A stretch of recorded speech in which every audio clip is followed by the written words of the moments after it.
Femme, style, inspiration.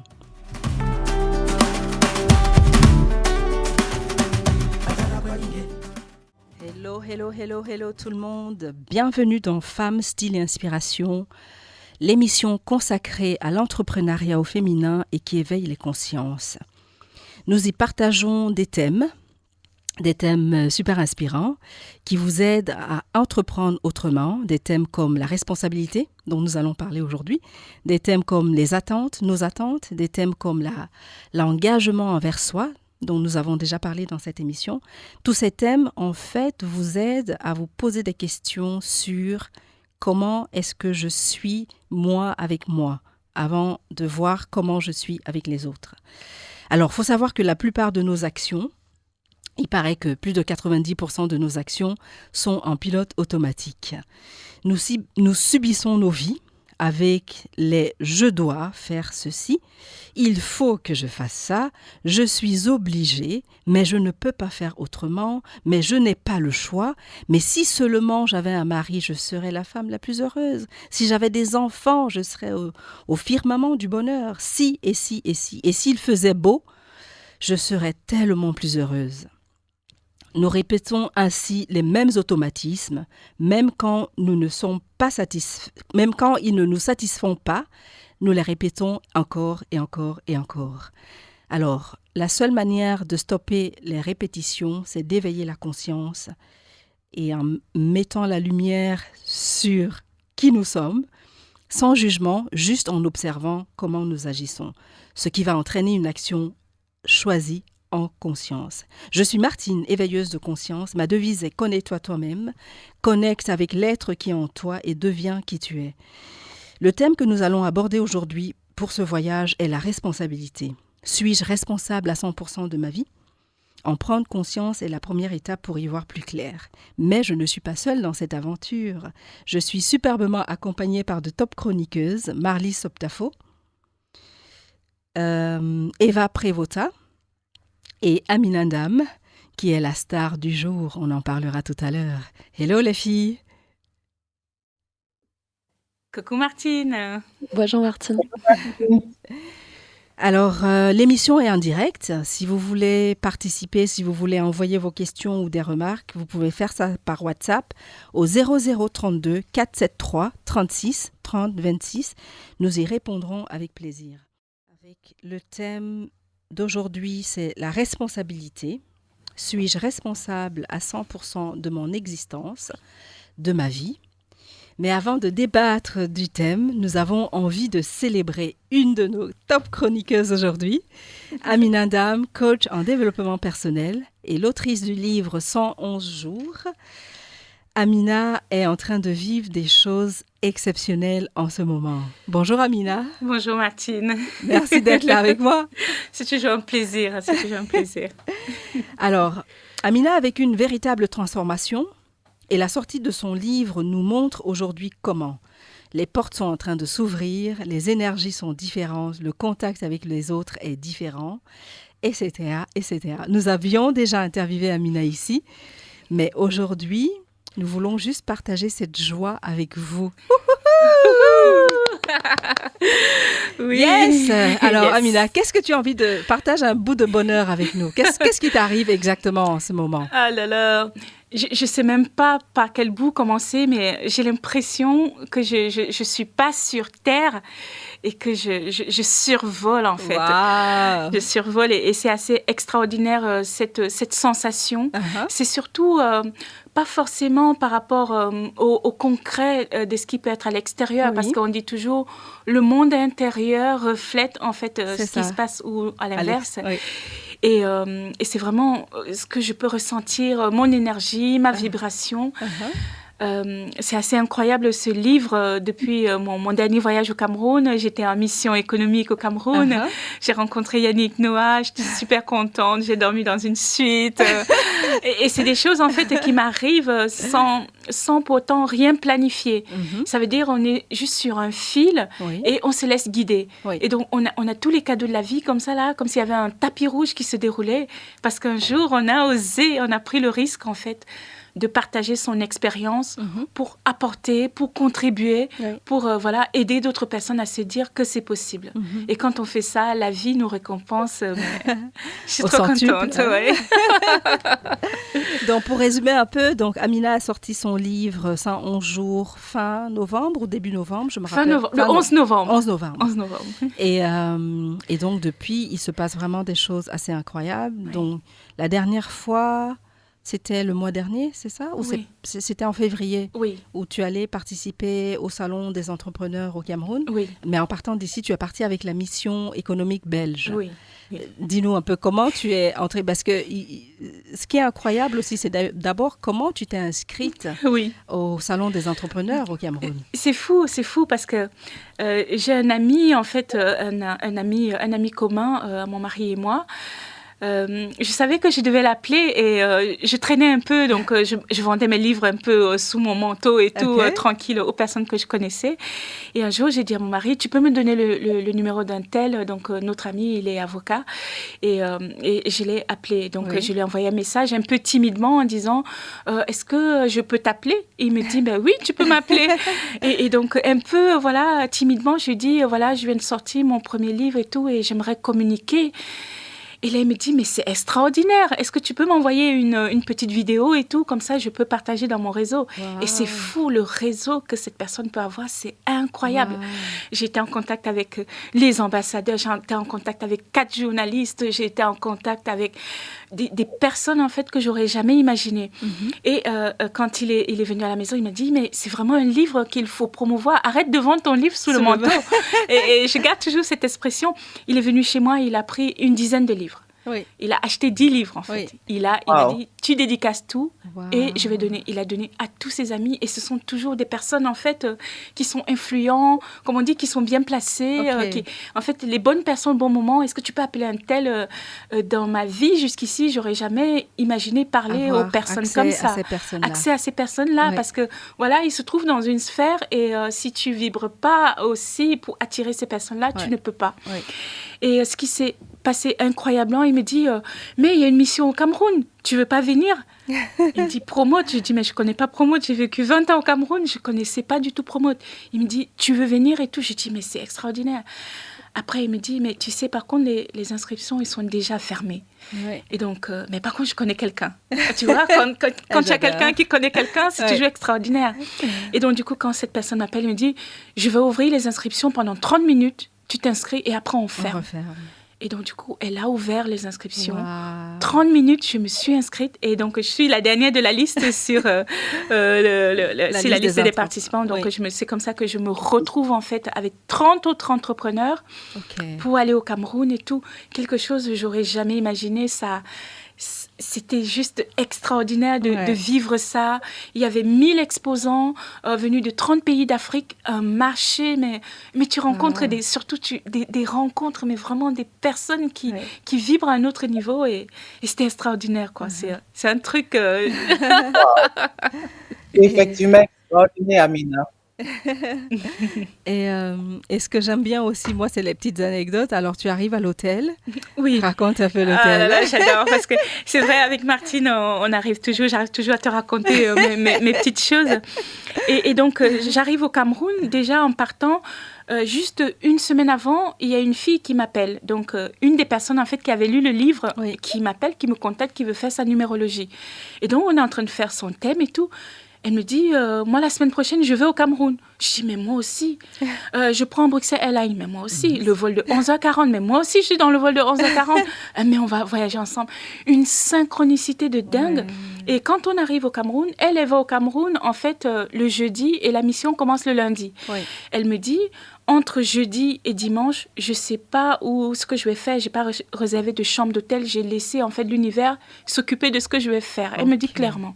J'ai dit, mais voilà, je suis ton guide. Parce que moi, je pars le jeudi et je vais d'abord aller dans mon village à Foumbal. Je vais rencontrer le roi. Je vais remettre le don à l'association. Parce qu'à chaque fois qu'on vend un livre, on remet 1 euro qui est reversé à l'association Akoum qui s'occupe des enfants handicapés. Et ensuite, je reviendrai à Yaoundé. Si tu veux, tu viens avec moi.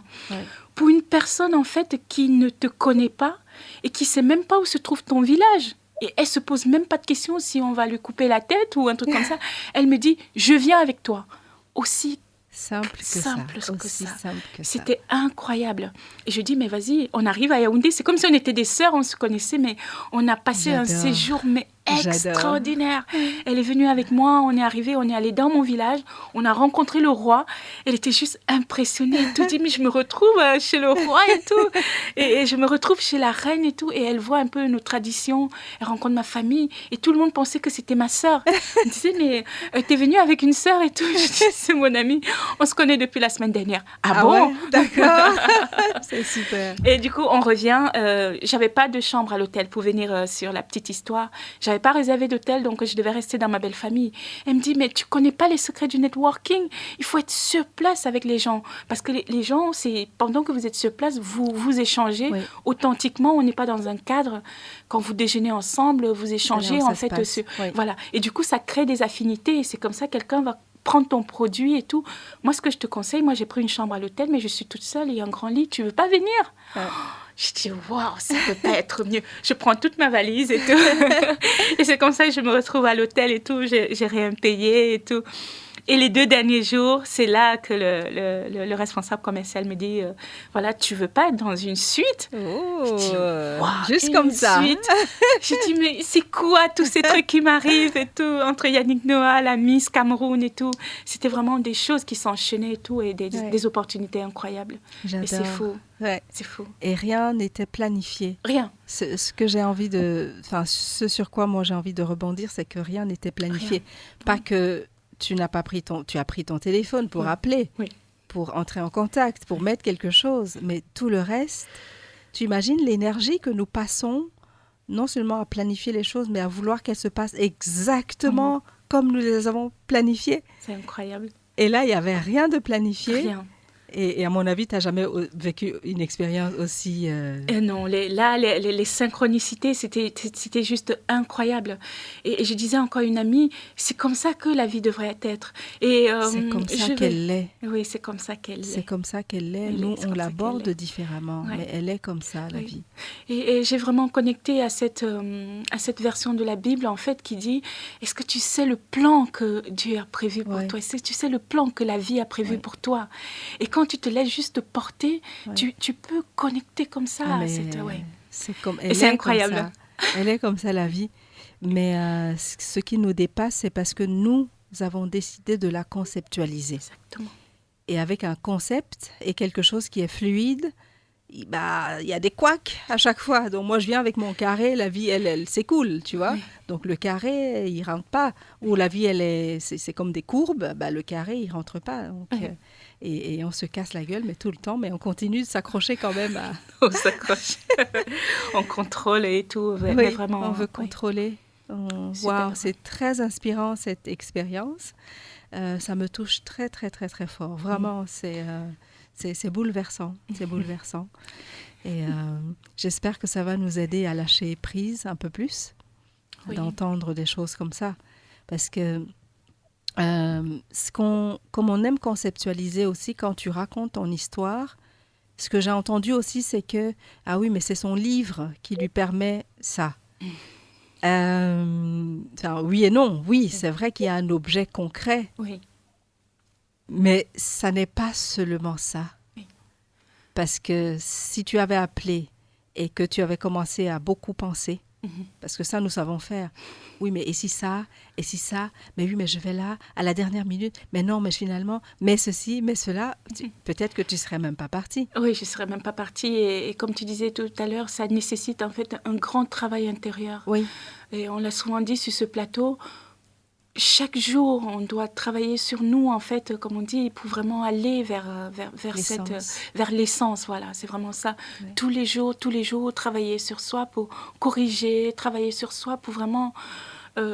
être en connexion. Ouais. Et c'est un peu ça que je raconte dans le livre, dans mon parcours. Ouais. Aller à la rencontre de soi, voyager, en fait, pour aller voir finalement quels sont les trésors. Parce qu'avant, c'était pas ça, Martine. Non, c'était pas ça du tout. Oui, c'est vrai que on raconte ça maintenant. Et du coup, souvent, dès qu'on commence à raconter les histoires comme la tienne, on a tendance à oublier comment c'était avant. Ouais. Et ça, c'est une chose. L'autre chose aussi, c'est qu'on va vouloir s'accrocher au livre. Oui. Et oublier la partie importante qui est quelqu'un d'autre écrira un livre, mais n'aurait pas cette énergie, cette vibration. Et la différence, c'est on se rencontre, on s'est rencontrés, ou on est en contact avec la présence, avec la conscience. C'est ça qui change. Oui, c'est ça qui change tout. Marlie, je t'entends parler depuis tout à l'heure. Tu veux dire quelque chose? Non. Oui, en fait, j'ai l'impression qu'il y a un grand écho quand je parle. C'est pour ça que je me suis tue tout à l'heure. Je ne sais pas si vous avez le même retour. Là, c'est très bon, on t'entend. Là, chez nous, c'est bon. Ah, ok, c'est moi, je suis la seule à entendre mon écho alors. Apparemment. Ok, tant mieux. Oui, je voulais dire toutes mes félicitations à Amina. Son histoire est vraiment, vraiment extraordinaire. Merci. Elle est extraordinairement belle. Elle est à plusieurs égards, hein, parce que déjà, la première chose, c'est que Amina prend conscience. Elle a pu prendre conscience de la synchronicité qui se passe, ou bien qui s'est passée dans sa vie à ce moment-là, parce qu'il faut qu'on se le dise bien. Ça arrive souvent, mais on ne les relie pas toujours ensemble. On ne place pas toujours ces synchronités-là ensemble pour pouvoir s'en rendre compte, en fait. Donc, Amina a pu le faire. On les voit pas, Amina, en fait. Amina a pu se laisser porter justement par cette pleine conscience. Elle a pu faire confiance. Elle a pu se laisser aller. Elle a pu, comme je le dis très souvent en anglais, parce que je pense que c'est encore plus parlant que lorsqu'on le dit en français, elle a juste surrender. Okay. Et une fois, et une fois qu'on surrender et qu'on arrête de se battre, on arrête de résister, il y a plein de choses dont on a conscience. Il y a plein de choses qui arrivent et qu'on voit, qu'on arrive à voir en fait. Oui. Et je pense que c'est ça qui rend l'expérience d'Amina extraordinaire. Mais ça arrive souvent, ce n'est pas la première chose qui arrive à Amina, je suis sûre, ni à elle ni à nous. C'est juste que c'est la première fois qu'Amina prenne conscience de ça et que ça la frappe. Et qu'elle accueille tout ce qui arrive. Voilà. Oui. Voilà, et qu'elle accueille ça de cette façon. En tout cas, bravo, félicitations. Merci. Toutes mes félicitations, Eva, tu veux dire quelque chose? Eh bien, moi, je suis juste à côté d'Amina et je ressens beaucoup d'amour et de bienveillance. Ton partage est juste incroyable. Je trouve que c'est un élan de confiance en soi et de confiance en l'univers. Et te dire que ça y est, tu as réussi à mettre des choses et à placer des choses pour toi. Et voilà où ça te mène. Et merci beaucoup. J'ai des frissons. C'est magnifique. Merci Eva, je suis contente de partager le plateau avec toi. Merci. Merci Amina. Ce que je veux aussi relever, c'est la personne qui est partie avec toi au Cameroun. Enfin, comment elle est dans le lâcher-prise. Oui. Je ne sais pas si tu as pris conscience de tout ça. Oui. Hein?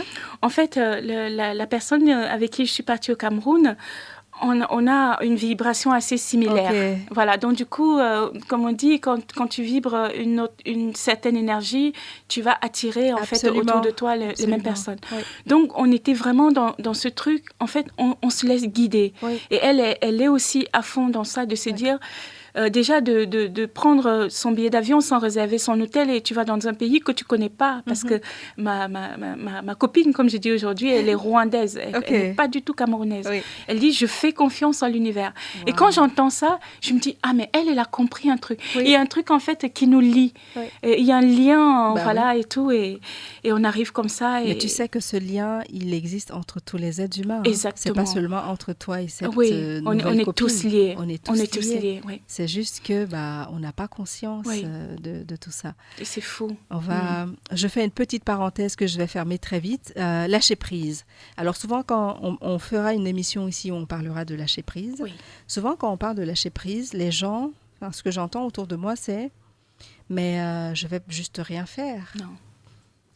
Mais ça veut dire que je ne vais plus jamais rien faire. Mais, et j'aime ce que tu es en train de dire, c'est-à-dire que lâcher prise, bien sûr que tu poses des actions. Au contraire, tu poses des actions. Mais par exemple, tu n'es plus derrière cette action pour dire voici ce que j'attends que cette action m'apporte. Voici ce que j'attends qu'elle me donne. Et je compare souvent le lâcher prise et une prière. Oui. Tu sais, je prie très très fort. Je demande à Dieu, voici, voilà, donne-moi ceci, donne-moi cela. Et ça arrive. Sauf que quand ça arrive, je suis pas contente. Ah, d'accord. Et tu sais pourquoi je suis pas contente? Parce que c'est pas tip-top ce que j'ai demandé. Donc du coup, mon focus, il se perd. Oui. Au lieu d'accueillir ce que j'ai demandé et de dire merci, gratitude, je commence à me plaindre à nouveau. Oui, mais Dieu, je t'avais demandé que ce machin soit comme ceci. J'avais demandé rose, mais c'est rouge. J'ai demandé violet, mais c'est bleu. Du coup, je suis jamais dans l'instant présent. Oui, je suis jamais satisfaite. Je suis jamais satisfaite parce que le cadeau que j'ai demandé, il est là. Et c'est ce que tu as fait. Il y a eu plein de cadeaux et à chaque fois, tu les recevais, tu les accueillais. Amen, amène-le-moi. Amen, amen. Ça a l'air facile comme ça, mais je suis sûre que si tu n'avais pas l'expérience que tu as aujourd'hui avec toi, avec la conscience et tout, tu te serais arrêté en disant oui, mais on va quand même pas réveiller cette personne pour qu'elle ouvre le truc pour que je m'inscrive. Tu vois? C'est ça. Le cadeau est là, mais tu dis ah oui, mais finalement non, le faisons pas. Non, on va pas faire. Et du coup, tu te retrouves même en classe, comme je te disais, tu te retrouves en classe premium et tout dans l'avion. Oui. Tu te dis, je suis à un rideau de la première classe, j'y vais. C'est juste assez extraordinaire. Et tu rencontres. Et ce que j'avais envie de dire, c'est que c'est vraiment important d'aller vraiment à la découverte de soi pour expérimenter en fait ces moments-là, parce que quand tu es dans cette vibration, du coup, tu rencontres les personnes qui vibrent comme ça. Oui. Et les opportunités, en fait, on peut imaginer ce qu'on veut, mais c'est des personnes. Mais vraiment, ils sont dans la bienveillance. En tout cas, pour ceux que moi j'ai croisés, ils sont dans la bienveillance, ils sont dans l'écoute, et tout ce qu'on peut imaginer, et ils sont vraiment dans aider l'autre. Oui. Aider l'autre. J'étais en classe premium et tout, au retour, et je me retrouve avec un partenaire avec qui je vais travailler au Cameroun et tout. Et tu rencontres, mais tu fais comment tu fais des business de qualité. Oui. J'adore. Je reviens quand même encore un peu pour dire que si tu rencontres ces gens, c'est parce que tu es dans la même énergie vibratoire. Exactement. Okay. C'est ce que j'allais rebondir là-dessus dans le même sens. Super. Parce que si tu avais une énergie de colère ou de frustration ou d'autres choses, tu n'aurais pas rencontré ces gens-là. Tu aurais rencontré les gens qui ont la même énergie et tu serais revenu ici en disant mais Martine, je suis tombée sur des cons, je suis tombée sur des gens qui comprennent rien. Je suis tombée en oubliant que en fait on l'a partagé. Oui, Marlise, vas-y. Oui, en fait, Martine, pour ajouter à ce que tu dis, je dirais que l'expérience extraordinairement belle que Amina a vécue est certainement liée au fait qu'elle était réceptive aussi. Elle était dans un état de réception. Mais complètement. Et elle était dans un état, tu étais, Amina, à mon avis, dans un état où tu étais prête à recevoir et où tu étais en pleine conscience, en fait. Oui. Et du coup, ce sont des choses que tu as pu voir, que tu n'aurais peut-être pas pu voir. C'est ça. Oui. Si tu n'avais pas été dans cet état. Oui. Si tu avais peut-être été dans un état où tu étais en attente des autres et ce qui amène toute la frustration qu'on sait, toutes les récriminations qu'on sait, et tu aurais certainement vu les choses complètement différentes. Tu n'aurais pas vu tous ces blessings. Absolument. En tout cas, félicitations encore. Je suis très, très contente pour toi parce que visiblement, c'est une expérience extraordinaire que tu as vécue et elle est vraiment très belle. Et c'est que le début. Et c'est que le début. Absolument. Oui. L'aventure commence. Oui, l'aventure ne fait que commencer. C'est un peu ça. Et c'est fou parce que tous les matins, du coup, quand tu te lèves, tu as un certain nombre de messages. Tu ne sais pas par où les gens te trouvent pour venir te dire Amina, tu peux m'écrire sur WhatsApp. Amina, tu peux participer à ça. Amina, tu ne veux pas venir. Amina, tu ne veux pas faire ça. Et tu te dis, mais avant, ils étaient où tous ces gens? Et là, maintenant, tu as l'impression que le champ, il est assez ouvert et tout. Ouais. Et donc, du coup, la vibration connecte en fait aux personnes. Et je trouve ça extraordinaire. Oui, absolument. Ouais. Tu prêches des convaincus ici, de toute façon. On hoche la tête depuis tout à l'heure. Oui. Mais effectivement, quand tu rencontres les hautes vibrations, tu vois, attirer le positif, c'est exactement ça. Ouais. Bon, ça comporte plein de facettes, mais tu tu reçois et tu donnes, c'est juste... c'est de l'amour pur, sincère et authentique. Oui, clairement, c'est clair.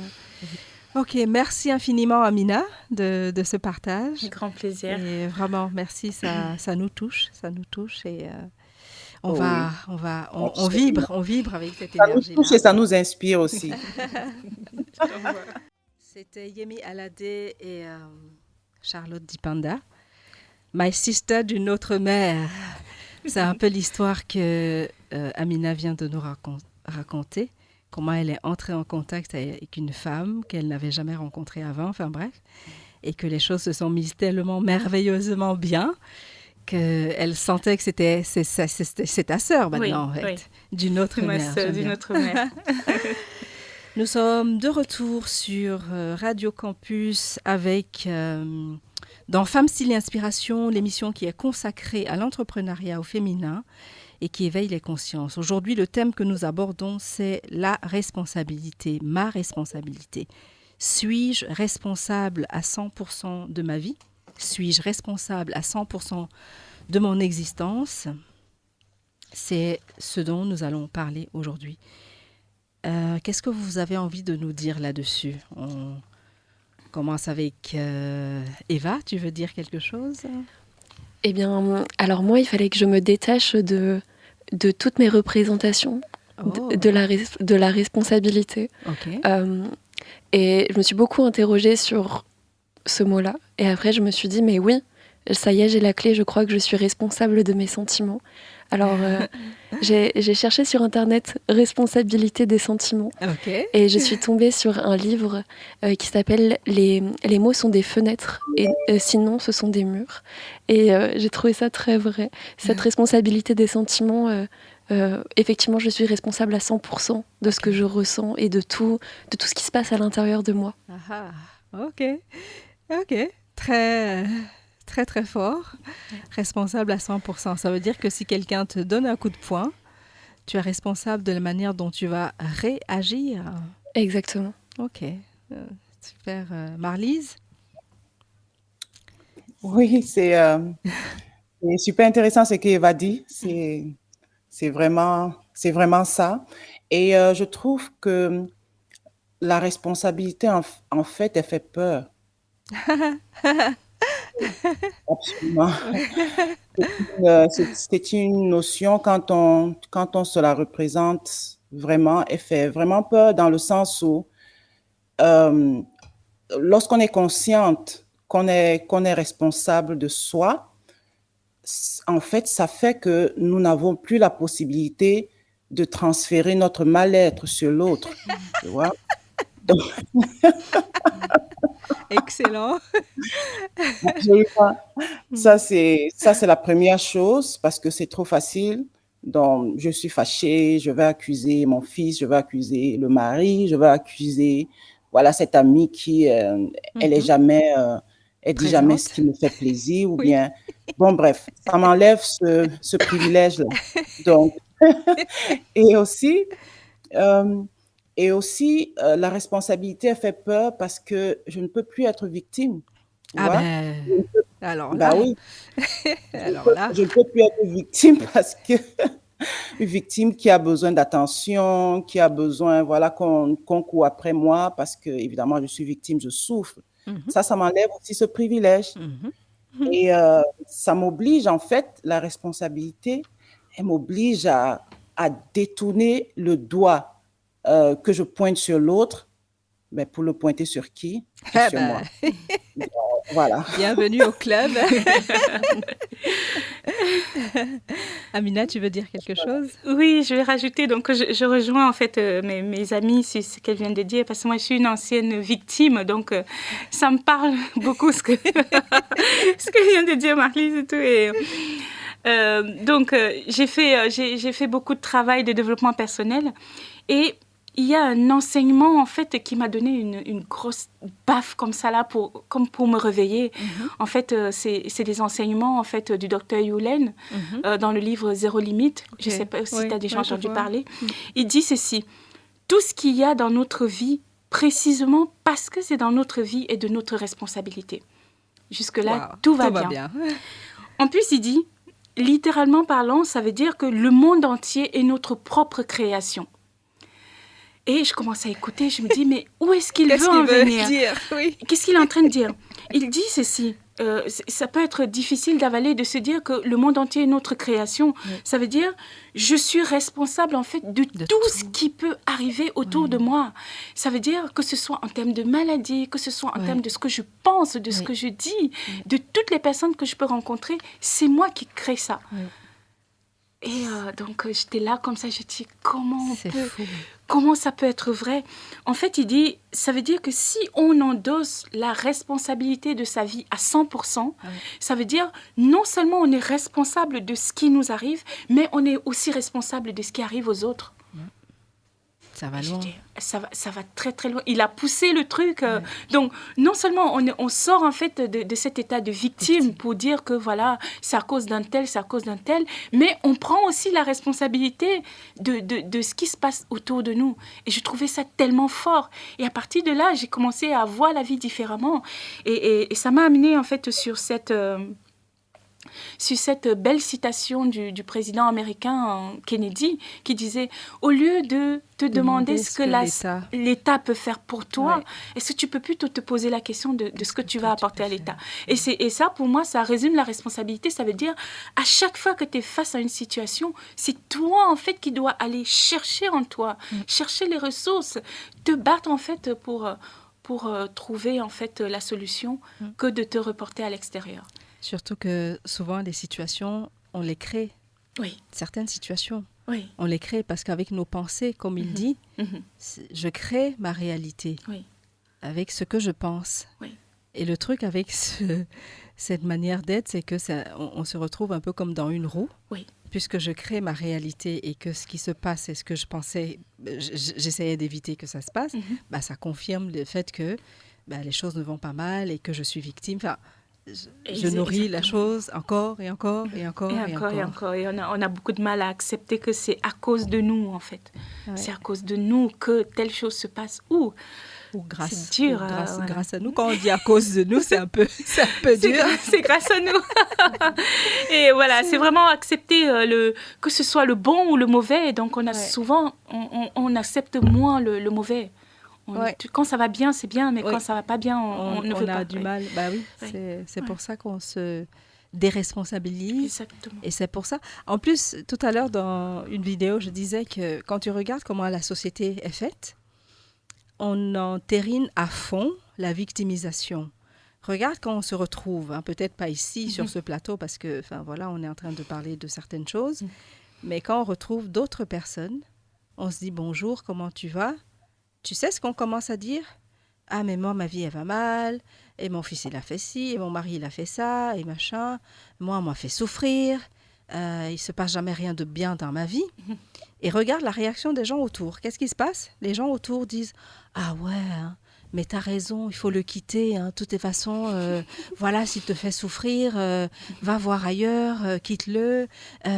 Non, mais c'est qu'en fait, on confirme que être victime, être dans la peau d'une victime, c'est bon. Et on s'installe encore plus, tu vois, tu as la légitimité. La légitimité. Ah, mais voilà, moi, mon mari m'a fait souffrir, j'ai la légitimité de raconter ça à l'envi à tout le monde, tout le temps. Ouais. Et du coup, mais en fait, je sors jamais pour voir les choses autrement. Et j'aime beaucoup cette citation de Kennedy qui dit « Qu'est-ce que moi, je peux faire pour les autres ?» Parce qu'on est toujours dans « Qu'est-ce que toi, tu peux faire pour moi ?» Oui. Et quand on pose cette question, ça change complètement la manière de faire. Donc, on est tous des victimes et on adore être victime. Mais on adore trop, quoi. Quelqu'un peut dire quelque chose? Oui, vas-y, Marlise. Oui, je voulais rebondir sur ce que Amina a dit. C'est absolument ça. Qu'est-ce qu'on peut faire pour les autres? Voilà, on se pose pas souvent cette question, donc on attend que les choses soient faites pour nous. Et Amina a parlé aussi de la responsabilité, notre responsabilité vis-à-vis de notre environnement.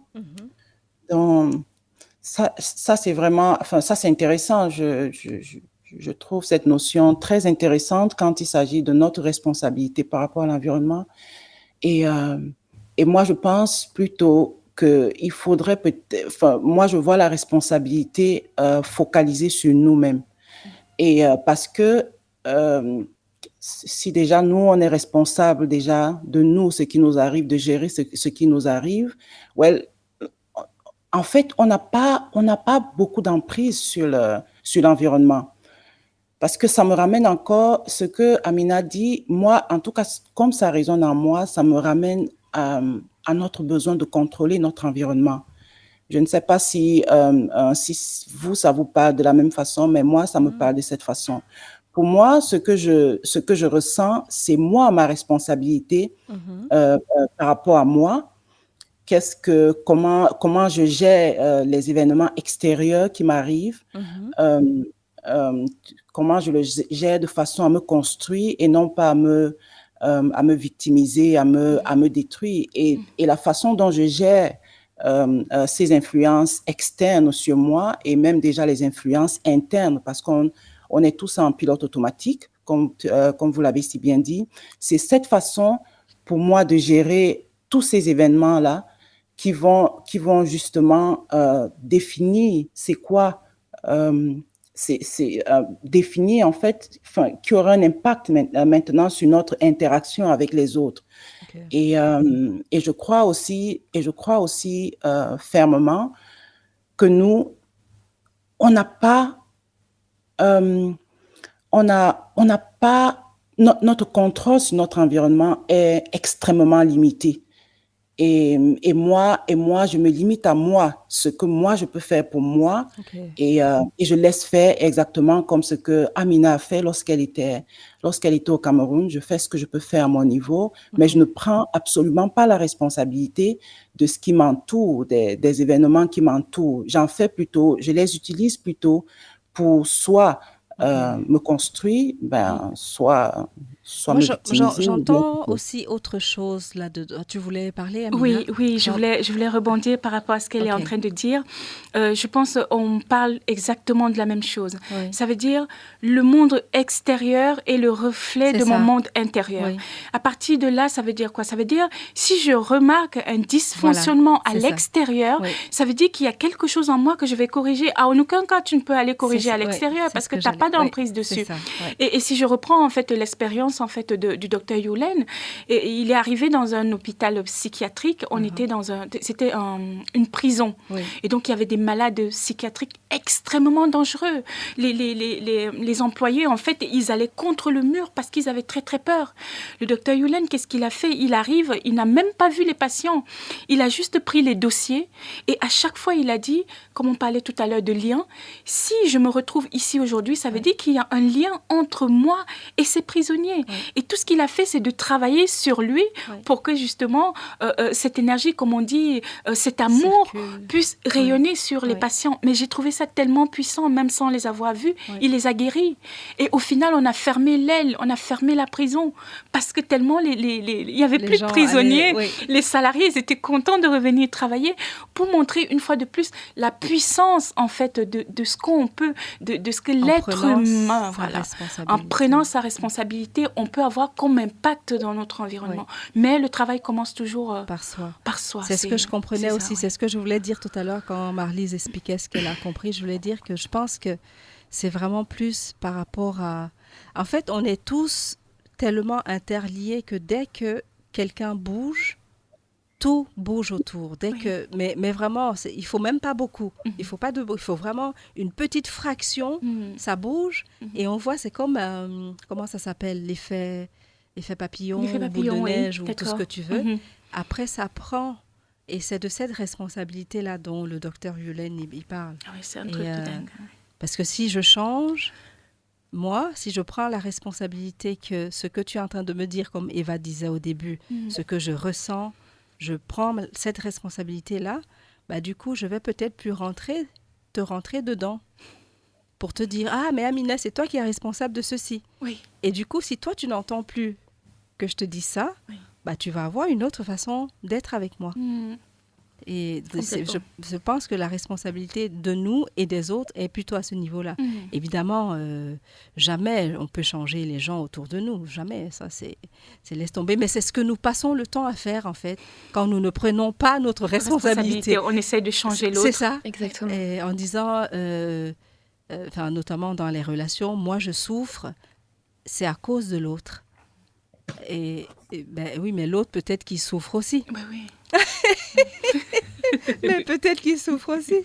Et on s'en sort plus. Eva, tu veux dire quelque chose? Oui, j'aimerais bien rebondir sur ce que vous venez de dire. Je suis complètement d'accord avec vous.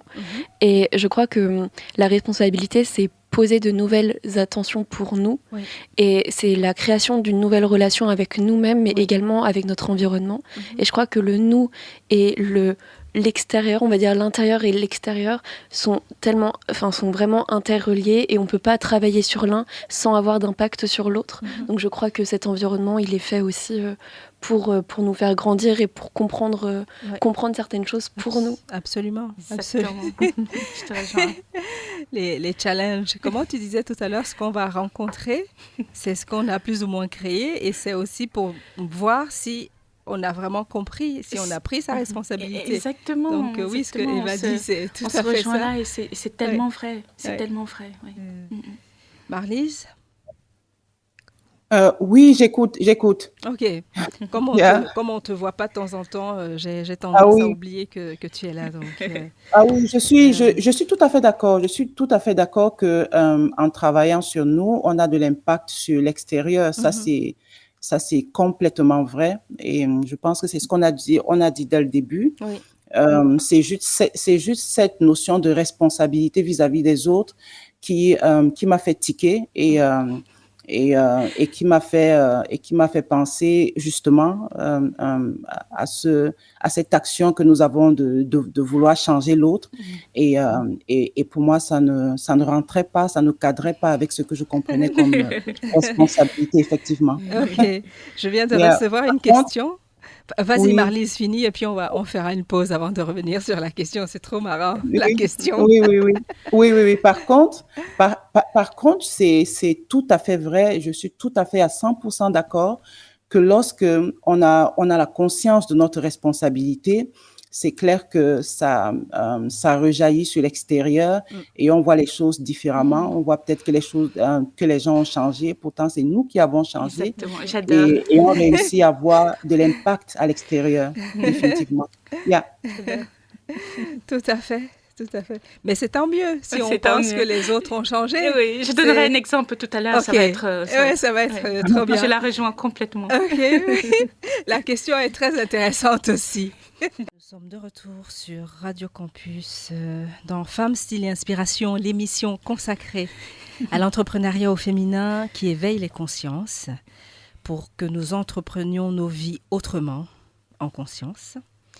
Nous avons tout à l'heure nous avons une auditrice qui nous demande ce n'est quand même pas de ma faute s'il m'arrive un accident. Vous voulez dire que je suis responsable de cela? Avant de répondre à cette question, je pense que Amina voulait dire quelque chose tout à l'heure avant qu'on fasse la pause. Oui, par rapport à ce qu'elle disait tout à l'heure. Eva? Non, pas Eva. Marlise, par rapport à ce qu'elle disait, que en fait, les événements qui nous arrivent, quelque part, on a souvent envie de pointer l'extérieur, alors que voilà, c'est à nous en fait de prendre cette responsabilité justement pour aller changer l'extérieur. Je me souviens il y a 3 ans, donc moi j'étais au bord d'un divorce et je me disais que en quittant en fait mon mari, ça allait résoudre le problème. Ah. Et je sais pas, je pense qu'il y a toujours quelque chose qui me guide à chaque fois, qui me dit non, ma cocotte, c'est pas cette voie qu'il faut prendre. Ce que tu devrais plutôt faire, c'est d'aller travailler en toi, d'aller trouver en fait la source de souffrance en toi, bosser dessus. Et ensuite, maintenant, tu peux partir en paix. Et je pense que c'est la plus belle chose que j'ai faite de ne pas quitter mon mari, parce que quelque part, je devais prendre cette responsabilité, comme on dit toujours, cette responsabilité de me dire, pourquoi ça se pointe en fait sur le chemin, pourquoi tel événement se met sur mon chemin, et je prends la responsabilité de me dire, je vais travailler, je vais faire un effort, je vais trouver, je vais aller trouver en fait la solution qui fait que. Et donc du coup, c'est comme ça que finalement on inverse, comme on disait tout à l'heure, on inverse les tendances. Et en fait, quand tu le dis comme ça, que tu as dû aller voir en toi, tu donnes l'impression que c'était facile. Ah non, absolument. Voilà, c'est ça. C'est extraordinaire ce que tu as fait, Amina. J'en ai bavé, oui. Voilà, oui. Je pense que c'est intéressant de toujours évoquer ça. Oui. Parce que si moi je passe dans le couloir et je t'entends dire ça, je me dis, bah oui, mais elle a de la chance, elle a pu aller faire ça. Mais non, vous n'étiez pas là. Donc, c'est ça, comme dit une mentor que j'aime bien écouter, oui, vous pouvez dire qu'aujourd'hui, Amina, elle a écrit un livre. Amina, elle dort dans les suites. Amina, elle rencontre les ambassadeurs, rencontre Yannick Noah, elle rencontre des trucs. Mais je peux vous dire qu'il y a 3 ans, c'était la nuit noire de l'âme. Je suis passée par des étapes inimaginables. Je raconte dans mon livre et tout. Mais c'était des moments. Mais je dis toujours que ces moments sont là aussi pour vous aider à vous révéler. Il n'y a pas de transformation sans souffrance. Il faut l'accepter. Parce que la première chose qu'on pense, c'est il me fait souffrir ou la situation me fait souffrir. C'est ça. Et toi, tu es en train de dire que en plus, c'est moi qui suis responsable. Mais t'es malade. Comment on peut encaisser tout ça? Mais non, ça va pas. Ouais. Non, je suis pas responsable. Ouais. Donc, en fait, quelque part, tu réponds déjà un peu à la question. Voilà, donc pour revenir à la question, on l'a dit tout à l'heure, donc voilà, comme je disais tout à l'heure, vraiment, cet enseignement du Dr. Yulène, c'est vraiment profond. On va même au-delà de ce que l'être humain peut imaginer. Ouais. Et je pense que si quelque part, on arrive en fait à cet éveil, comme on disait tout à l'heure, tout ce qui se passe dans notre vie, on est responsable. Ouais. C'est difficile à l'entendre, mais comme je disais tout à l'heure, que ce soit la maladie, que ce soit l'accident, que ce soit, tout ce qui vous arrive, vous êtes responsable de ça. Et pourquoi ces choses arrivent? Toutes ces choses arrivent tout simplement pour vous aider à aller guérir les choses en vous. Oui, absolument. Oui, j'allais ajouter à ce que Amina vient de dire par rapport à la question de l'auditrice qui se demande s'il lui arrive un accident, elle est responsable de son accident. Je voudrais dire à l'auditrice que, il y a des choses, on a très peu de contrôle dans notre vie. Et l'accident fait partie des choses pour lesquelles on a vraiment très peu de contrôle. Et le plus important, ce n'est pas ce qui nous arrive. Le plus important, c'est plutôt ce que nous faisons de ce qui nous arrive. Oui. Donc, et c'est à mon niveau là où notre responsabilité agit. Parce que soit on décide d'être la victime, comme je l'ai dit au début, et de dire « Oh, mais là, c'est pas possible, ça m'est arrivé. Oh mon Dieu, pourquoi moi? Pourquoi moi? Maintenant, j'ai un pied cassé ou bien maintenant, je pourrais plus faire ci ou ça. Il faudrait que j'attende. » Soit on prend cette attitude ou alors on décide que « OK, ça m'est arrivé. Maintenant, je vais utiliser ça pour me construire. » Comme Amina a dit tout à l'heure, c'est-à-dire on peut utiliser des événements qui nous arrivent justement pour nous construire et fortifier notre marche vers notre construction.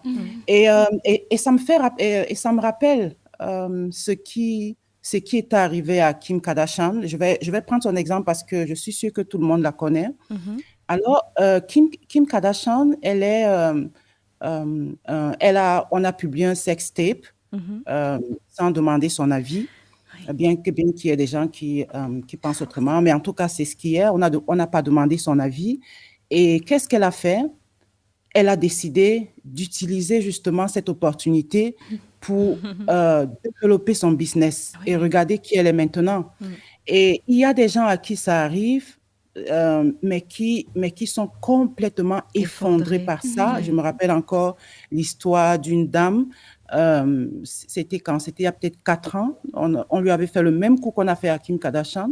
Elle n'a juste pas pu supporter et elle s'est suicidée. Elle s'est suicidée. Donc, je veux dire, on n'a pas... Le plus important, c'est de savoir ce que nous faisons de ce qui nous arrive. Et c'est là, à mon avis, qu'intervient la responsabilité. Eva, Est-ce que vous connaissez le film qui s'appelle Mon Roi ? mon roi. Oui, alors c'est un film avec Vincent Cassel et ça parle d'un pervers narcissique. Et alors en fait, au tout début, sa femme se fait mal au genou. Oui. Et donc elle va voir une spécialiste et cette dame ouvre un livre. Et c'est le livre qui s'appelle « Dis-moi où tu as mal, je te dirai ce que tu as ». Oui. Et en fait, voilà, elle lui dit « Mais ton genou, c'est le je versus le nous ». Et donc j'ai trouvé ça très intéressant de se dire que effectivement des fois on a des douleurs au dos, Oui. on a mal au cou, Oui. on se casse un genou et finalement peut-être que nous sommes un peu responsables de tout ça. Oui, il y a un message. Effectivement, Ouais. le corps nous parle et il faut bien l'écouter. Ben oui, mais quand on a mal, on n'est absolument pas enclin, on n'est absolument pas prêt, on peut pas entendre quand on a mal. On peut pas entendre, justement, comme tu dis, et toujours par rapport aux enseignements, parce que je m'en suis beaucoup inspirée, en fait, pour traverser tous ces moments où c'était vraiment difficile, où c'était dur. Et le docteur Yulène, il dit tout simplement, tous ces événements, ça vous amène, en fait, à développer l'amour de soi. Ouais. Parce que si t'as pas d'amour, en fait, tu peux pas guérir, c'est tellement dur, c'est comme tu dis, ça fait tellement mal que tout ce qu'il te faut, en fait, c'est beaucoup, beaucoup d'amour. Ouais. Et là, tu es obligé d'aller chercher, d'aller fouiller cette source. Et c'est là que j'ai vraiment ce cheminement d'aller chercher cet amour en soi, au lieu toujours d'aller chercher l'amour chez les autres, à être là à commander, à être là à attendre que quelqu'un m'aime, être là à manger à midi, alors que quand je mange à midi, je ne peux plus. Tu vois comment j'assume le fait de ne pas manger à midi. Il n'y a personne aujourd'hui qui peut me dire, mais autrefois, à midi, j'allais manger avec les autres parce que si je reste sans manger, qu'est-ce qu'ils vont penser ? Ils vont plus m'aimer. Alors qu'on peut, ils peuvent très bien manger et après on peut aller faire une pause ensemble ou on peut parler à un autre moment. Ouais. Combien je me suis fait du mal avant. Tout ça parce qu'on ne s'aime pas. Ouais. Et finalement, quand tu t'aimes, tu prends totalement la responsabilité et du coup, l'extérieur, finalement, tu as l'impression que tout s'aligne. Ben oui. Tout s'aligne. Mais oui, parce que je vais vous donner un scoop. En fait, on cherche l'amour. Ouais. Mais on est amour. On est amour. Cette créature, enfin, que ça soit moi, l'être humain, ou une plante, il y a une source divine en nous. Oui. Et cette source, c'est l'amour. C'est l'amour, oui. C'est toujours avec nos concepts que nous avons décidé que je vais chercher l'amour dans un partenaire, dans un enfant que je vais avoir, dans une relation au travail que je vais avoir, dans plein de choses. Oui. Eh ben, mais non, c'est là. Moi, je suis amour. Je suis amour. Tu vois ?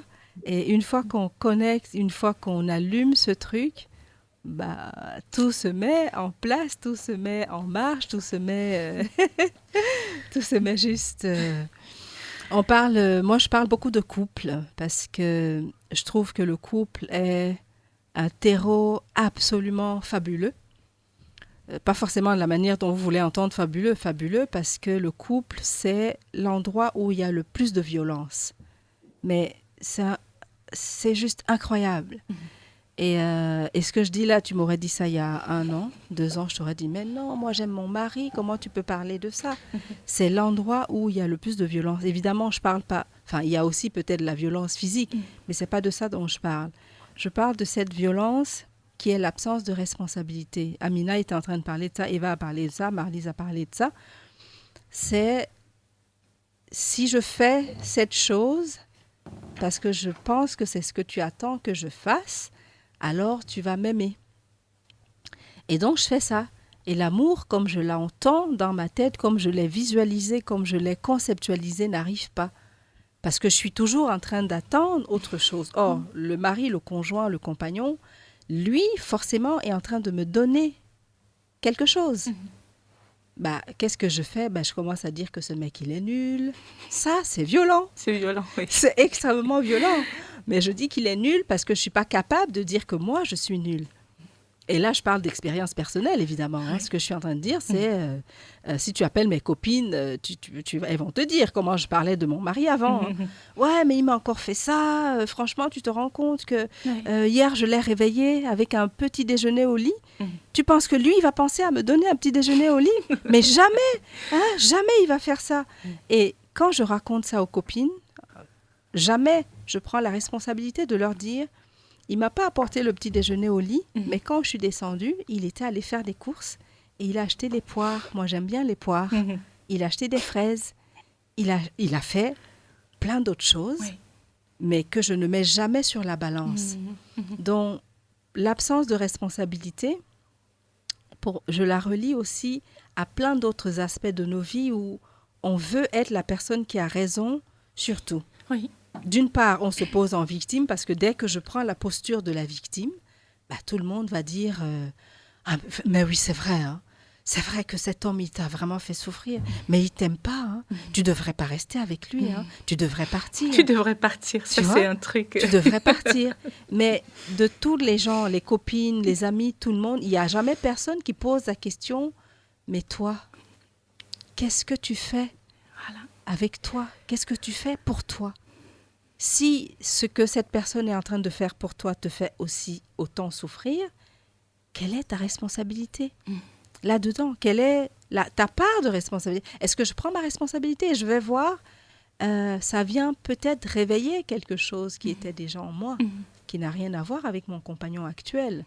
Et d'ailleurs, moi, je l'ai expérimenté parce que je pars d'un compagnon à un autre, je retrouve exactement la même chose. Exactement. Et j'étais encore en train de vouloir partir d'un compagnon à un autre. Et là, je me suis dit, partir n'est pas la solution. C'est pas la solution. Il faut bosser sur ça. Partir n'est pas la solution. Et ça, on n'aime pas trop l'entendre. Mais parce qu'on est médiocre, on aime notre médiocrité. Alors, la question on a répondu à ça de manière indirecte, la question de l'auditrice.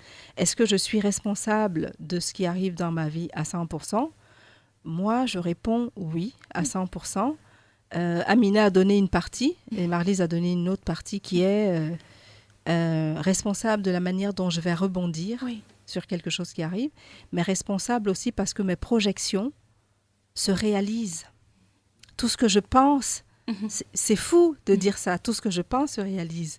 Et c'est bizarre que, en sachant ça, pour tous les gens qui veulent être milliardaires, on commence par penser mets des millions, mets des milliards sur mon compte en banque, tu vois, puisque tout ce qu'on pense se réalise. Oui. Est-ce que vous entendez ce que je suis en train d'entendre ici? Dans la prise de responsabilité, tout ce que je pense arrive dans ma vie. Oui. Donc, en fait, c'est facile. Il faut juste que je commence à penser différemment. Changer ses pensées, changer ses croyances et tout. Et voilà, c'est aussi simple. Et quand les personnes se mettent à faire cet exercice-là, par rapport... Tout à l'heure, tu parlais du couple et tout, et je voulais rebondir là-dessus. J'étais à un séminaire ce week-end et tout, où on parlait du couple. Si, par exemple, on est dans un couple, toi et moi, toi, tu aimes les tulipes jaunes, et moi, je ne sais pas que tu aimes les tulipes jaunes, et chaque fois, moi, je t'apporte les roses, ça ne marche pas. Tu vas te dire, mais lui, il ne sait même pas que j'aime plutôt les tulipes roses et à chaque fois, il m'apporte les roses et tout et t'es énervé. Il suffit juste parfois de demander, de communiquer, de dire. Et on a fait un exercice qui était assez puissant. Au lieu de te concentrer toujours sur ce que tu n'aimes pas chez l'autre, quelles sont les choses que l'autre fait. Je me sens aimée quand. Et cet exercice était tellement puissant. Quand il sort la poubelle, quand il te fait cuire le poulet. Et là, tu commences maintenant à concentrer, comme tu disais tout à l'heure, tes croyances, ta pensée, uniquement sur ce qu'il fait de bien. Et quand tu fais cet exercice, tu commences à percevoir l'autre, mais complètement différent. Et c'est tout ça, en fait. Il y a des petites choses comme ça qui peuvent aider. Et voilà. La violence en couple dont je parlais, c'est vraiment ça. C'est-à-dire que comme on ne sait pas communiquer, je ne sais pas dire à mon partenaire que j'aime les roses rouges. Je vais juste lui dire, mais tu m'as encore acheté des roses jaunes. Et c'est ça, mais sans jamais, dans tout ce que je vais dire, je vais même lui mettre une gifle, je vais même bagarrer avec lui, mais ça sortira jamais que c'est ça que je veux. Mon chéri, j'aime les tulipes jaunes. Voilà. Et comme ça, la prochaine fois, il va t'offrir les tulipes jaunes. On ne sait pas, c'est Thomas d'Azenbo qui exprime bien ça dans le livre « Cessez d'être gentil, soyez vrai ». Soyez vrai. Il parle de communication non violente. J'ai aimé. Oui, tu connais, Eva? Oui, je voulais vous en parler. Okay. Je pensais à ça, à la communication verbale non violente. C'est l'expression authentique, c'est prendre conscience de nos sentiments. Et il y a différents piliers, dont le pilier « je comprends mes sentiments, je comprends mes besoins quand ils sont satisfaits et insatisfaits, et je fais la demande de ». Et donc, j'aimerais bien avoir des tulipes jaunes. Voilà. C'est aussi simple que ça, mais ça fait du bien en fait de mettre en place des choses pour soi. Ouais. Et je crois que mieux, au début c'est un peu complexe, on se dit bon bah qu'est-ce que je vais demander. Des fois on sait pas trop ce qu'on veut. Et une fois qu'on parle avec notre cœur, je crois qu'il y a quelque chose de très pur qui est, voilà, ça se fait naturellement, clairement. Parce que absolument, absolument, Eva. Quand on parle avec notre cœur, c'est hyper puissant. Et ça rejoint ce que Martine a dit. Martine qui parle d'amour, qu'on est amour. Et une fois de plus, ce sont des concepts qui sont très faciles à dire, mais qui se vivent. Mais pour le vivre, ce n'est pas du tout facile, c'est tout un processus. Ah oui. Il faut absolument, et c'est un processus qui n'est pas définitif, il est continu. Et donc, parce que pour être amour, justement, il faudrait accepter de surmonter nos peurs, déjà de les reconnaître, puis de les surmonter. Je parle d'expérience. Pour être amour, il faudrait accepter ces vulnérabilités et les surmonter, accepter que ça fait partie de nous. Pour être amour, il faudrait arrêter accepter de ne plus accepter qu'on a très peu de contrôle sur beaucoup d'événements dans notre vie. Et au-delà de tout ça, il faut accepter de déposer les armes. Donc, lorsqu'on dépose les armes, on peut recevoir l'amour. On va comprendre notre être qui est un être d'amour. Mais tant qu'on n'a pas déposé les armes, ce sera très, très, très compliqué. Et ça va nous ramener toujours dans le pilote automatique dont on a parlé tout à l'heure, des attentes insatisfaites, parfois pas exprimées de façon claire comme Eva l'a dit, de la demande aussi, des demandes qui sont plus ou moins réalistes et des accusations surtout envers l'autre, le couple, parce que je suis exactement dans le même cas que vous. Donc, j'avais énormément d'attentes aussi sur mon mari. Surtout, j'avais un schéma très précis pour lequel je voudrais qu'il m'aime. Et quand il sortait de ce cadre, pour moi, il ne répondait plus à rien. Et puis il ne répondait plus aux critères d'un mari. Ce qui m'a fait revenir à une sorte de raison, c'est que je me suis dit, écoute, est-ce que toi, tu aimerais que quelqu'un te mette dans un cadre, le cadre dans lequel tu mets ton mari, et attend de toi que tu fasses exactement ce que toi, tu attends qu'il fasse de toi? Et ma réponse, effectivement, c'était non. Moi, je veux être moi. Je ne veux pas du tout qu'on me mette dans un cadre. Je ne veux pas du tout qu'on me fasse, qu'on me change, en fait, parce que c'est ce que je voulais faire. Je voulais le changer. Et malheureusement ou bien heureusement, ça, c'est quelque chose de naturel que nous avons. Je ne sais pas si c'est naturel, mais en tout cas, c'est une attitude qu'on a cultivée. Je parle de concept. C'est conceptualisé. Je pense c'est une attitude qui est devenue comme automatique parce qu'on le répète tout le temps. On l'a vu ailleurs, on le répète, on pense que c'est ce qui est, mais alors non. Ça ne l'est pas du tout, c'est pas du tout correct de faire ça. Et on peut faire différemment et être bien plus heureux. Oui. En fait, parfois dans le couple, quelqu'un voulait dire quelque chose. Parfois dans le couple, maintenant je me rends compte que j'avais l'impression que l'autre n'existait pas. Mais laissons même l'autre. En fait, c'est moi. J'avais pas conscience de mon existence parce que depuis que j'ai pris conscience de mon existence, il y a beaucoup de choses qui sont, assises, qui sont, tu vois, que je peux entendre que lui aussi, il a peut-être des attentes, que lui aussi, il souffre de certaines situations, même s'il ne le dit pas à haute voix. Et donc, les femmes, on a cette tendance, quand on se met en couple, alors je dis à l'autre, je t'aime, mais mon je t'aime, tu sais ce que ça veut dire. Quand je te dis que je t'aime, en fait, c'est parce que je veux que tu changes ta façon de t'habiller. OK. Parce que tu t'habilles comme un plouc. Quand je t'ai rencontré, tu t'habillais comme un plouc. Alors, moi, je t'aime, alors change ta façon de t'habiller. Quand je te dis que je t'aime, c'est parce que je veux obtenir quelque chose à chaque fois. Tu vois, et cette chose, pour les femmes, en tout cas, ce que j'ai entendu autour de moi, évidemment, je n'ai pas fait une étude, mais on a ce mécanisme de vouloir changer l'homme que nous disons aimer.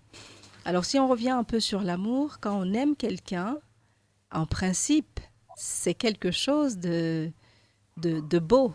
On n'aime pas une facette de la personne. On aime cette personne. Ça veut dire que je ne veux pas changer cette personne. Ou alors, je dois changer de mari.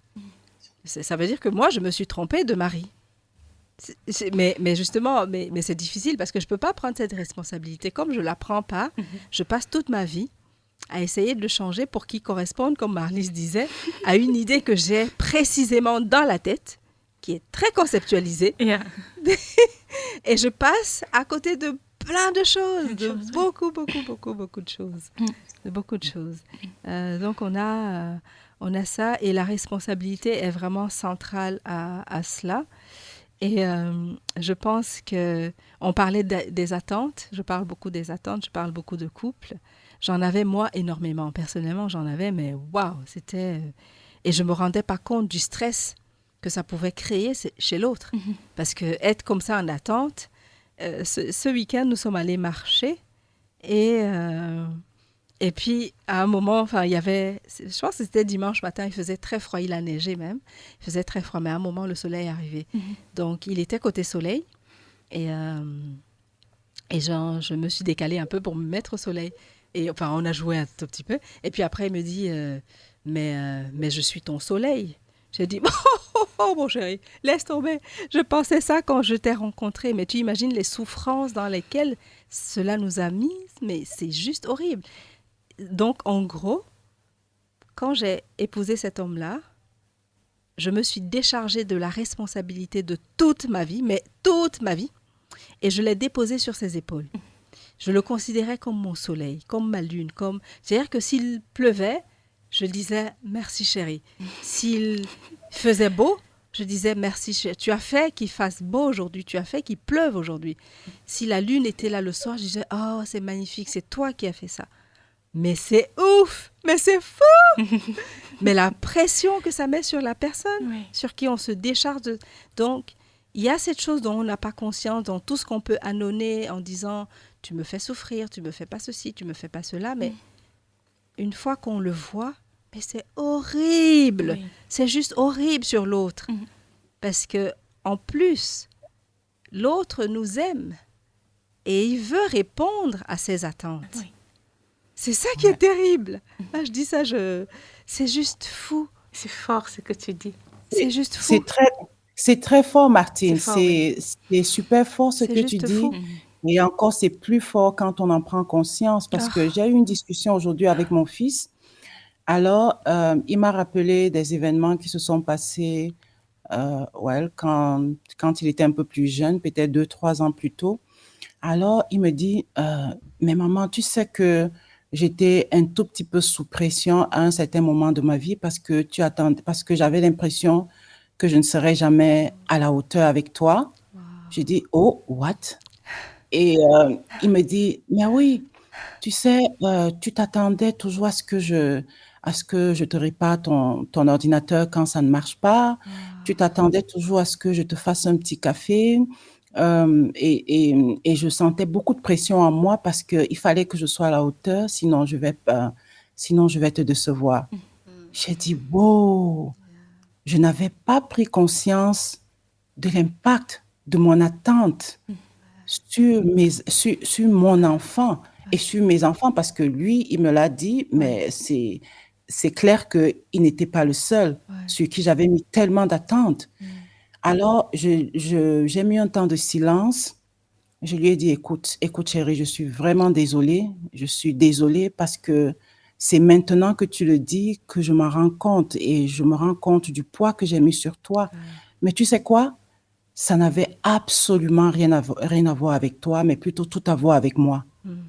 Et je lui ai dit, c'est tout simplement parce que je ne voulais pas prendre la responsabilité, justement, d'avoir d'avoir ce que je te demandais de faire. Je voulais transférer cette responsabilité sur toi et ne plus rien avoir à faire avec ça et voilà, et être exigeante, c'est-à-dire parce que quand je suis dans cet état-là, évidemment, je suis extrêmement exigeante et ça peut faire très, très mal. Donc, on a eu cette conversation. Il a compris. Il a dit, écoute, maman, je comprends maintenant. Je comprends ce que tu dis. Je le comprends très bien. Et ouais, il y a des choses comme ça. L'impact qu'on a sur les gens, quand on n'a pas conscience, elle peut être vraiment, vraiment lourde. Et ben voilà. Nous sommes de retour sur Radio Campus avec le thème « La responsabilité, ma responsabilité. Suis-je responsable à 100% de ce qui se passe dans ma vie, de mon existence, de ma vie ?» Nous avons eu une belle question tout à l'heure qui était mais vous voulez quand même pas dire que s'il m'arrive un accident, je suis responsable ?» Je pense que tout le monde autour a dit oui. Enfin, il y a eu plusieurs manières de dire ça.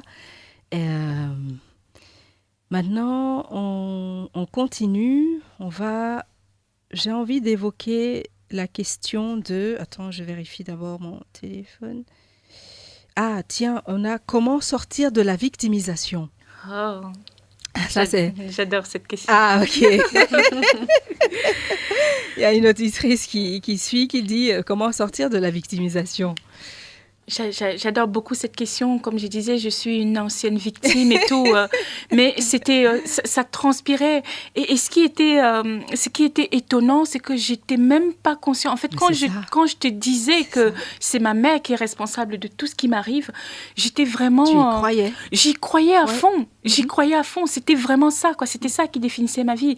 Et j'avais pas les émissions comme Femme Style et Inspiration pour écouter les femmes et pour me dire c'est quoi ta responsabilité. Et parfois, tous ces messages nous manquent. Et c'est en ça que je trouve que des émissions comme ça, c'est puissant vraiment pour aider les personnes à prendre conscience de ce qu'ils peuvent imaginer dans leur pensée et de prendre la responsabilité de leur vie. Et comme je disais, je me souviens, j'étais dans un séminaire et j'étais encore en train de raconter une énième fois cette merde. Et c'est là que cette dame juste à côté de moi, elle a dit « Oui, Amina, j'entends bien que ta mère, c'est ta mère qui est responsable de ceci, elle n'a pas accepté ceci. Et toi, dans tout ça, qu'est-ce que tu as fait ?» Wow.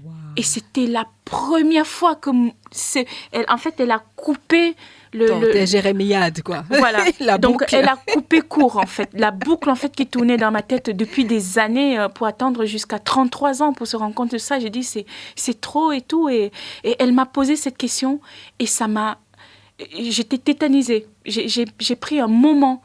Et c'est comme ça que j'ai retourné, en fait, pour dire, ah oui, c'est toujours la faute de ma mère, mais qu'est-ce que moi j'ai fait là-dedans? Mais cette question ne m'avait jamais été posée. Et donc, du coup, quand on est dans cette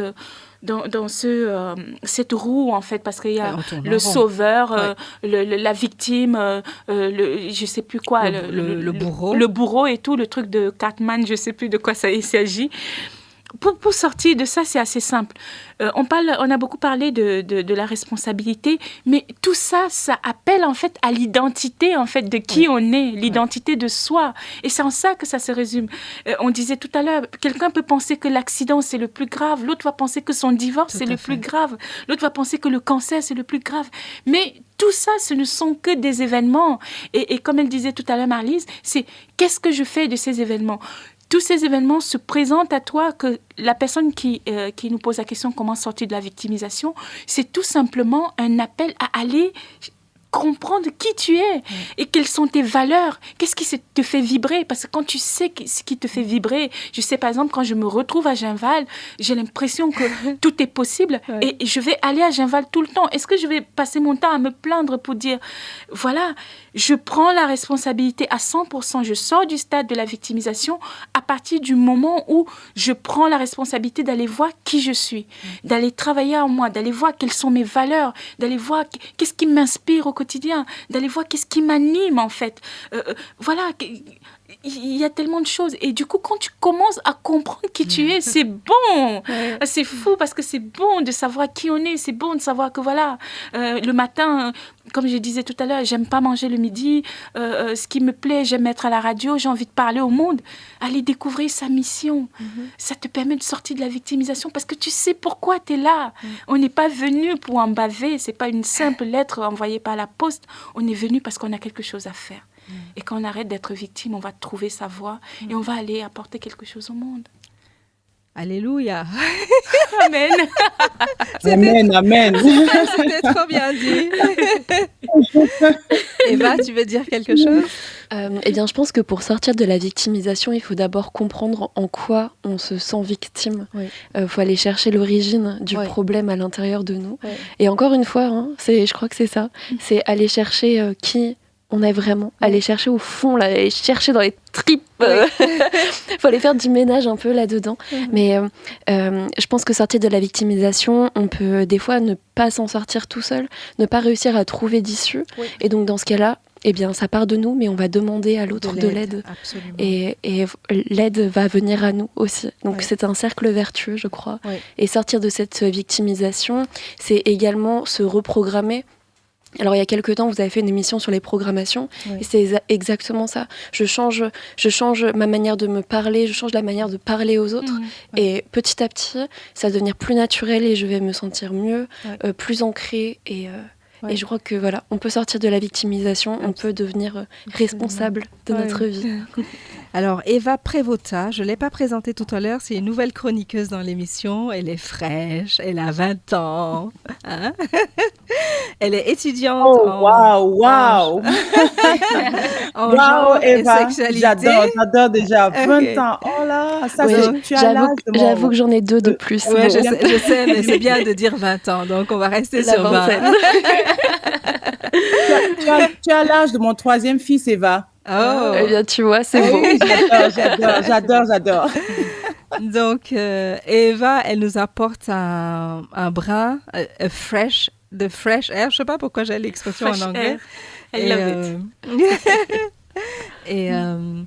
Et donc, parce que toutes les deux, vous avez dit des choses très intéressantes. Quelqu'un va vibrer s'il y a un accident comme ceci, un autre va vibrer parce que, voilà. J'ai présenté Eva parce qu'elle est étudiante en genre et sexualité.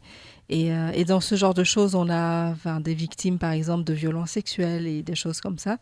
Et on peut avoir tendance, pour certaines personnes, à penser que ça, c'est le summum même du truc qui va me légitimer dans ma victimisation et je vais rester dedans et je vais entretenir ça. On reviendra un peu tout à l'heure là-dessus. Marlise, qu'est-ce que tu veux dire sur comment sortir de la victimisation? Alors, Eva et Amina ont dit beaucoup de bonnes choses pour lesquelles beaucoup de choses pour lesquelles je suis complètement OK. Et je voulais juste dire aussi à l'auditrice que déjà la première étape, c'est de prendre conscience et elle a déjà entamé cette première étape.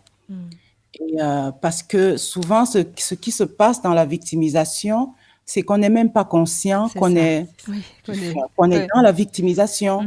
On est tellement en plein dedans que c'est une situation tout à fait normale et c'est tout le monde entier qui est méchant et qui est mauvais. Mais là, déjà, elle a pris conscience qu'elle est dans la victimisation. Ça veut dire qu'elle est déjà prête à entamer les étapes qui suivent.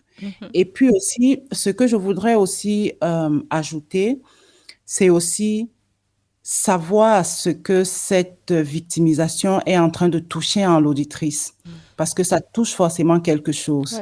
Et si elle le cherche, elle va comprendre, parce que ce serait compliqué pour nous, ici, à notre niveau, de le savoir, mais elle pourra le comprendre si elle se pose des questions auxquelles elle donne des réponses sincères. Et je peux dire à l'auditrice que les réponses, je peux dire à l'auditrice que moi, étant aussi une victime, enfin, je ne sais pas si c'est ancienne ou nouvelle, mais anyway, je suis sur mon chemin pour en sortir. Et je pense que la plupart de nous d'ailleurs, si elles se posent ces questions-là, je t'assure que les réponses seront peut-être très brutales. En tout cas, pour moi, elles ont été très brutales, les réponses. Mais T'es pas la seule. il y a absolument.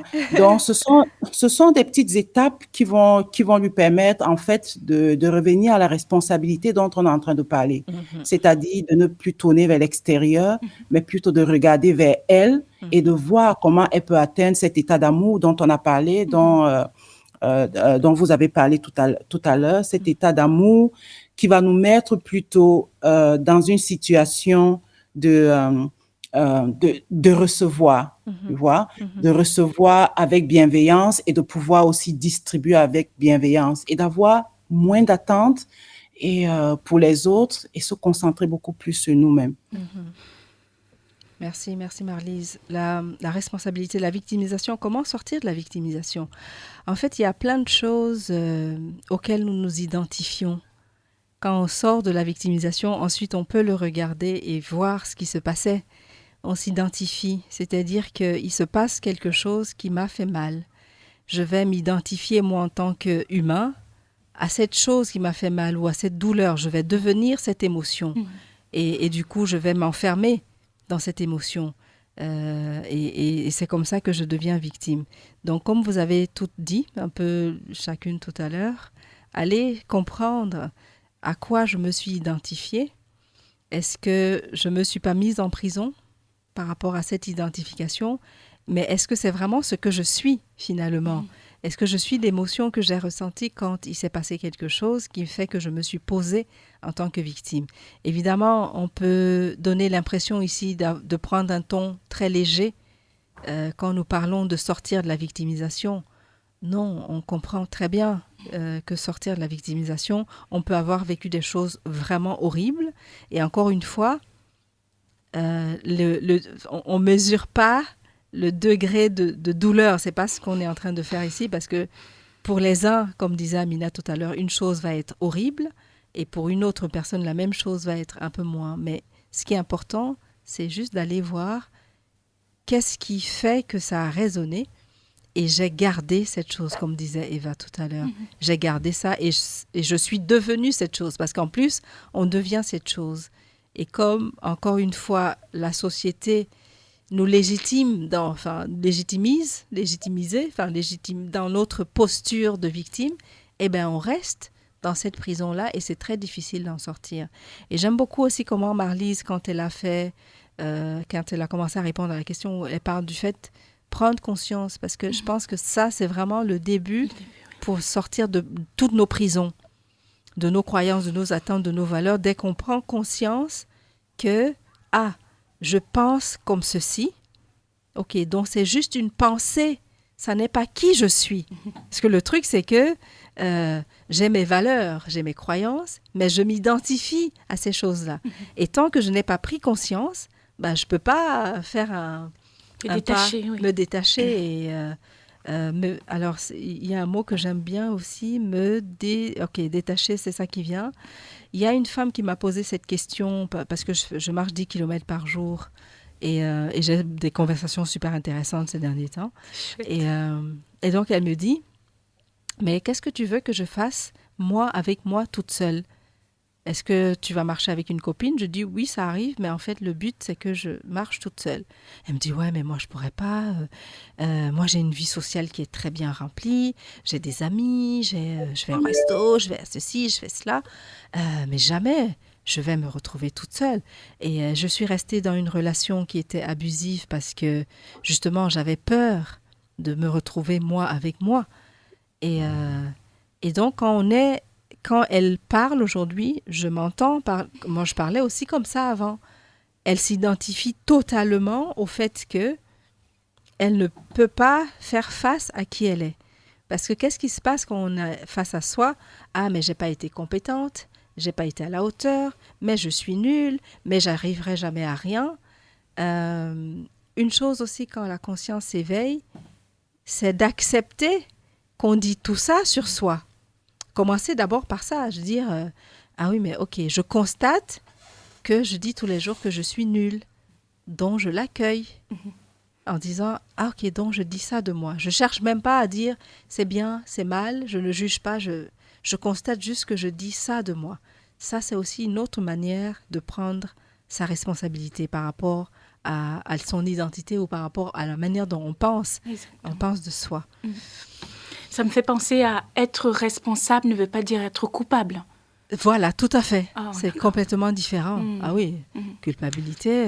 Parce qu'on mélange parfois tout. Les personnes pensent que prendre sa responsabilité, en fait, c'est, comme tu disais tout à l'heure, je ne suis pas compétente, je ne suis pas. Donc là, on sort de la responsabilité et on rentre plutôt dans la culpabilité. À partir du moment où on met un jugement derrière, ça veut dire qu'on rentre dans la culpabilité. Et là, ça vient...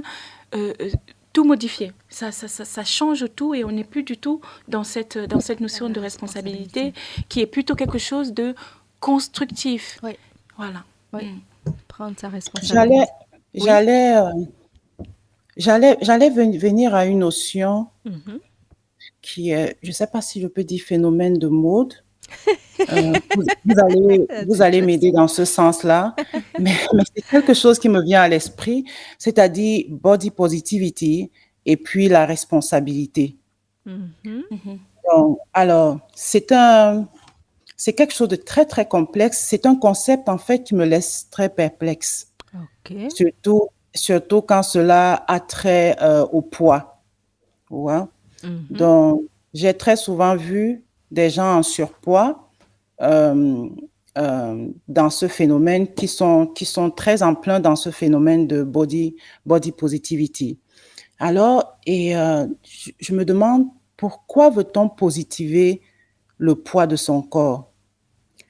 Alors, je me demande aussi pourquoi ne pas tout simplement le mettre en valeur? Derrière body positivity, est-ce qu'il n'y a pas un besoin de masquer une insécurité? Enfin, je prends un exemple. Hein. Okay. J'ai fait le Congo, j'étais à Kinshasa, et je sais qu'à Kinshasa, c'est très valorisé pour les hommes d'avoir une bonne bédaine, tu vois, qu'on met d'ailleurs en valeur dans un t-shirt qui est très moulant. C'est une femme qui leur a dit ça ou c'est ce qu'ils se disent? Je sais pas, c'est certainement une construction sociale, je sais pas, mais en tout cas, c'est valorisé. Okay. C'est une preuve de bien-être, c'est une preuve, voilà, de bien-être, quoi.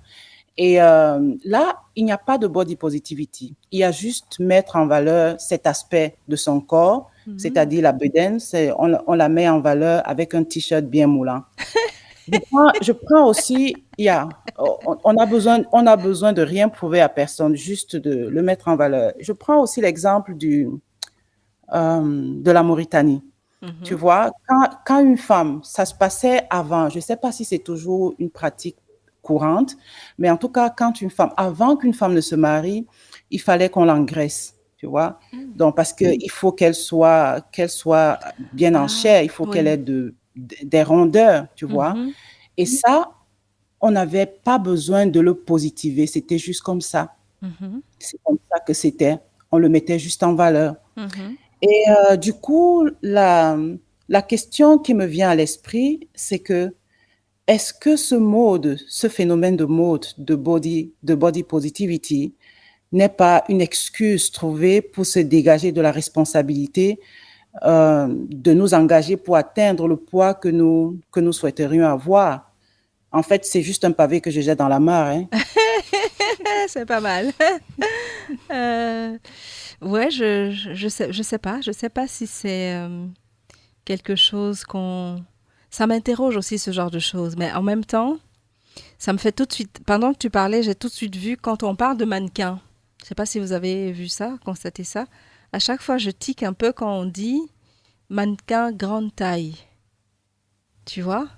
Comme si, derrière mannequin, il faut préciser que... Alors, si on dit mannequin, on entend que c'est une femme qui est grande et super slim, très, très mince, très, très limite maigre, vraiment très maigre. Et donc, quand on dit mannequin grande taille, on met comme ça l'image d'une femme, voilà, en chair, ronde, avec des rondeurs. Et donc, oui, moi aussi, ça me fait tiquer ce genre de choses. Je me demande pourquoi on précise. De la même manière, on va dire, il y a des gens qui pensent te faire un compliment et qui te disent « Ah, t'es une belle femme noire ». Tu vois? Enfin, on précise que ah, tu, tu es noire. Tu vois? On peut juste dire tu es une belle femme. On peut juste dire, comme tu dis, Marlise, que oui, tu as des rondeurs, tu les mets en valeur. On peut juste dire que tu es mannequin. Et puis quand les gens te verront, ils comprendront que, ah ok, c'est parce qu'il y a toutes sortes de mannequins. Il y a des mannequins en lingerie, par exemple, il y a des mannequins haute couture, il y a toutes sortes de mannequins, mais ce sont des mannequins, comme il y a toutes sortes d'êtres humains. Mais souvent, on a tendance comme ça à préciser. Je vais aller un peu plus trash et on te dit, tu es une femme intelligente. Quand tu es une femme noire, on dit, limite, en France, on dit, pour une femme noire, t'es plutôt intelligente. Et la personne qui te dit ça est persuadée qu'elle est en train de te faire un compliment. Tu vois? Bon, je ne sais pas si on s'est éloigné de ton propos. C'est bien cette belle parenthèse. C'est intéressant. C'est intéressant. Donc, et voilà. Et pourquoi, justement, comme elle disait tout à l'heure, et pourquoi body positivity par rapport à une certaine... Oui. C'est ça, en fait. Tu vois? Se dit, voilà. Ça interroge.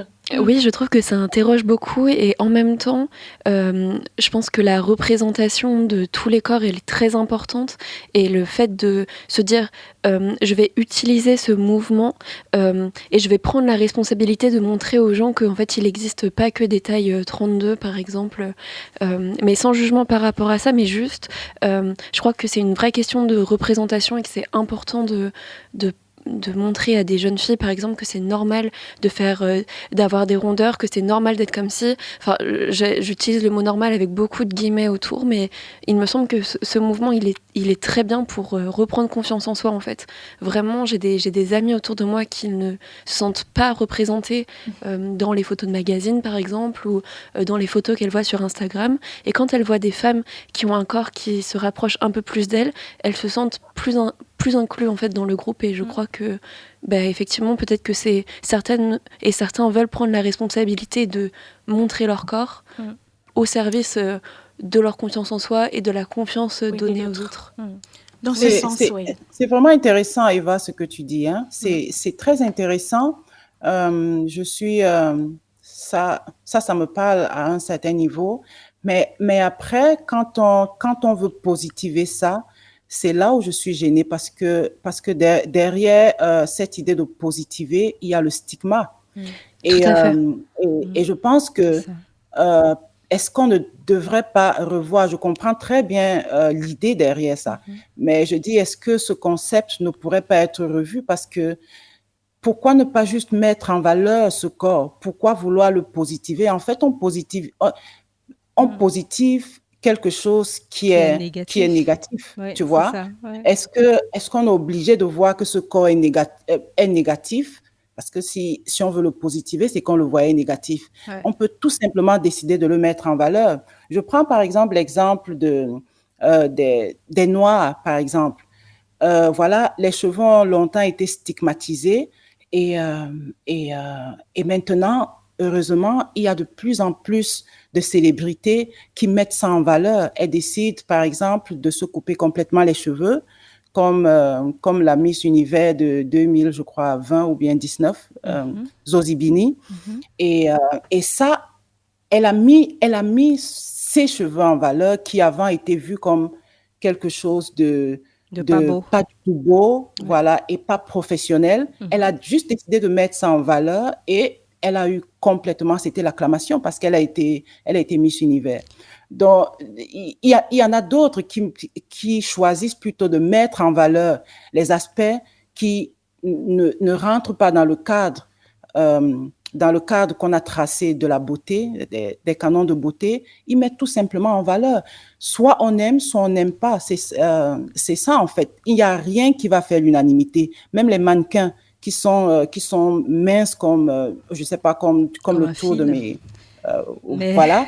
Il n'est pas possible qu'elles fassent l'unanimité. En tout cas, chez nous, au Cameroun, à l'Ouest, mannequin, ce n'est absolument pas le canon de beauté qui passerait et qui serait acclamé, tu vois. Oui. Donc, mais je pense que c'est très intéressant ce que vous avez dit toutes les deux, parce que je pense que chacun y va avec ses moyens.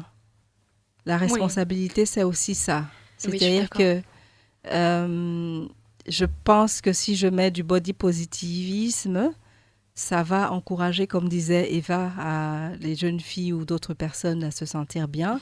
Ou Zozibini, elle s'est coupé les cheveux et elle a gagné, alors que tout le monde lui disait « Mais no way, tu vas jamais passer les sélections, cheveux crépus, en plus courts, ils sont même pas longs. » Et elle a démontré, et du coup montré qu'autre chose était possible. Je pense que, comme le docteur Yulen disait, c'est vraiment à chacun de nous de prendre une responsabilité en faisant quelque chose pour avoir un impact, d'abord sur nous, mais ensuite sur les autres. Et chacun y va avec son goutte, avec son ventre, et avec sa créativité. Mais je comprends, parce que le stigma dont tu parles, c'est pour ça que j'ai pris les exemples en disant, si on dit à une femme noire, t'es belle, on n'a pas besoin de rajouter derrière que tu es noire, mais la personne qui le dit, elle le dit vraiment de manière très sincère, de manière, en anglais c'est genuine. Pourquoi on parle anglais aujourd'hui? C'est très... C'est une émission bilingue. Oui, c'est très sincère. Absolument, Eva. Et voilà, donc peut-être aussi c'est à nous, encore une fois, nous que ça vient toucher. Si ça me touche, quand on me dit que je suis une belle femme noire, c'est qu'il y a peut-être quelque chose que c'est en train de réveiller chez moi. C'est ça. Je vais aller chercher là-dedans. Si on me dit, pour une femme noire, tu es vraiment intelligente, et que je l'accueille juste pas comme un compliment et sans en faire des vagues, c'est que ça vient réveiller quelque chose qui est assis. Donc, c'est aussi à moi, à ce moment-là, de prendre ma responsabilité et d'aller chercher qu'est-ce que ça réveille. Mais je pense que tous ces concepts, comment tu as dit, phénomènes de mode? Body positive. Oui, tous ces concepts, tous ces phénomènes de mode ont pour but de faire voir autre chose qu'on voyait pas avant. De faire évoluer. Oui. Parce que, et moi, j'ai même envie d'aller très loin en disant, quand on parle de body positivisme, pour moi, on pourrait y mettre des femmes minces. Parce qu'il y a des femmes qui sont très minces, mais quand tu discutes avec elles, elles te disent que ouais, mon corps, j'en peux plus, je m'aime pas. Enfin, où est-ce qu'on les met, celles-là? Où est-ce qu'on les met? Tu vois? Oui. Est-ce qu'on les met dans un groupe de femmes minces, mais qui se sentent pas bien dans leur peau pour qu'elles essayent d'avoir confiance en elles? Ou on les met dans le groupe avec les femmes qui sont un peu plus en rondeur? Enfin voilà, body positivisme. Voilà, et donc ça peut être, comme tu disais tout à l'heure, je te rejoins vraiment sur le fait que voilà, quand on parte dans body positivity, quand on parte dans toutes ces choses, si on va là-dedans pour essayer, comme on disait tout à l'heure, de masquer quelque chose, si on va là-dedans pour essayer de se fermer les yeux, comme disait Marie tout à l'heure, si on va là-dedans pour essayer de se fermer les yeux, une fois de plus, de cacher quelque chose, ça ne va pas fonctionner. On sera toujours mal dans sa peau, on va toujours se sentir... voilà. À partir du moment où on est en accord avec soi-même, à partir du moment où on est on est aligné avec qui on est, une fois de plus, on parle de l'identité de soi, toutes ces choses, en fait, ne sont que là que pour nous aider. Et donc, du coup, tout ça, c'est aller à la rencontre de soi, prendre sa responsabilité, et que ce soit body positivity, mannequin grande taille, voilà. Anyway. Merci. On est à la fin. Eva, tu voulais dire quelque chose, vas-y. Oui, je voulais juste dire que le terme était générique, mais que l'appropriation était très individuelle. Alors, si demain j'ai envie faire partie de ce groupe d'être body positiviste. Alors, je me mettrai dans plein de catégories, mais ce sera très individuel et je crois que, oui, je serai fière de représenter quelque chose pour moi et pour les autres. Je crois que c'est le mot de la fin. Merci beaucoup, Eva. C'est un très beau mot de la fin. Du coup, j'ai plus rien à dire, moi, maintenant. Merci à vous toutes qui étiez là avec moi aujourd'hui. Marlie Soptafo est nutritionniste et vit au Fidji et travaille pour les Nations Unies. Eva Prevota, magnifique étudiante en genre et sexualité qui vient de rejoindre le groupe des top chroniqueuses. Merci à toi d'être là, Eva. Merci beaucoup. Et la superstar d'aujourd'hui, Amina Ndam, coach en développement personnel, qui est en train d'exploser tous les plafonds de verre, mais vraiment d'exploser ça avec son livre 111 jours. Yes.